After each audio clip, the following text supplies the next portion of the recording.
Mon nom est Jean-François Garneau. Il me fait plaisir de vous souhaiter la bienvenue et de vous introduire à ce cours de leadership numéroté ADM 1018. Je suis le professeur qui a conçu cette nouvelle version du cours pour l'École des sciences de l'administration de l'Université TÉLUQ. J'y encadre aussi certains des étudiants qui s'inscrivent à celui-ci, de concert avec plusieurs autres collègues chargés d'encadrement. Le leadership est aujourd'hui au cœur de nombreux enjeux, que ce soit dans le domaine du travail ou dans les domaines de vie auxquels vous participez et qui ne relèvent pas du travail en tant que tel, mais de la vie familiale, communautaire, sociale, politique ou religieuse. Même si les phénomènes de leadership ont toujours existé, l'importance accordée à ces phénomènes est loin de l'avoir toujours été. Dans plusieurs sociétés, on accepte en effet sans questionner l'autorité formelle des parents, des patrons, des dirigeants politiques ou sociaux, des professeurs, des autorités religieuses ou intellectuelles, etc. Dans ces sociétés-là, le leadership existe aussi, mais on n'y accorde pas autant d'importance et d'intérêt, tout simplement parce qu'il n'est pas aussi important pour assurer la cohésion sociale et l'unité d'action d'un collectif.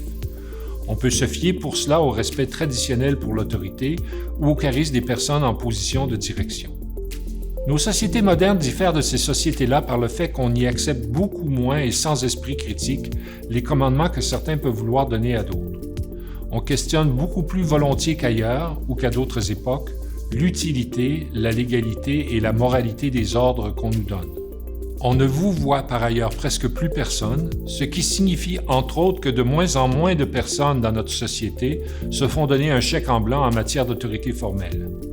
L'âge, l'expérience, l'expertise, la richesse, la naissance ou toute autre source de statut social ne comptent plus autant qu'ils comptaient auparavant. Dans une telle société, il ne suffit pas d'avoir de l'autorité formelle pour pouvoir bien exercer cette autorité-là. Encore faut-il avoir du leadership. La partie du leadership que nous explorerons dans ce cours est cette capacité à mobiliser de l'autorité informelle pour exercer de l'autorité formelle ou informelle en société. Le leadership, vu en ce sens, est ce qui permet d'exercer plus efficacement des responsabilités relevant de l'autorité formelle quand la société nous donne le mandat de l'exercer. Plusieurs aspects de cette sorte de leadership-là peuvent être très positifs. Si vous êtes dirigé par des personnes qui en ont, le leadership de ces personnes pourra, par exemple, vous inspirer à vous mobiliser plus et mieux, à travailler plus et mieux, voire à être plus heureux au travail ou dans la vie. Inversement, certains aspects de ce même leadership, y incluant l'absence de celui-ci, peuvent rendre la vie plus difficile tant au travail qu'en famille ou qu'avec des amis.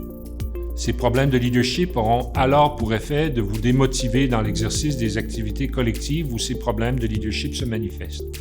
Le cours de leadership ADM 1018 vise à vous faire découvrir toutes sortes de façons que nous pouvons avoir d'exercer le leadership ou de réagir au leadership. Il vise aussi à vous permettre d'identifier différents traits, comportements et valeurs qui gouvernent ces façons de faire. Notre espoir est que ce cours vous permettra de découvrir les défis qu'il y a non seulement à développer son propre leadership, mais aussi à développer son followership. Le followership est en effet l'envers de la médaille du phénomène de leadership, c'est-à-dire la capacité à se prêter au jeu du leadership quand ça en vaut la peine et à ne pas s'y soumettre quand ça dépasse les bornes.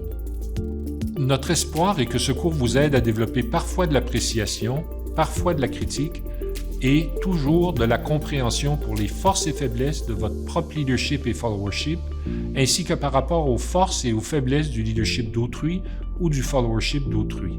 Nous croyons que ceci vous aidera à devenir de meilleurs leaders, de meilleurs followers, de meilleurs recruteurs de leaders et de meilleurs formateurs de leaders et de followers. J'espère que cette petite vidéo de présentation vous a bien informé sur ce cours et que si vous êtes en train de le commencer, vous accomplirez avec lui un parcours d'apprentissage aussi profitable pour vous qu'il soit possible d'en avoir.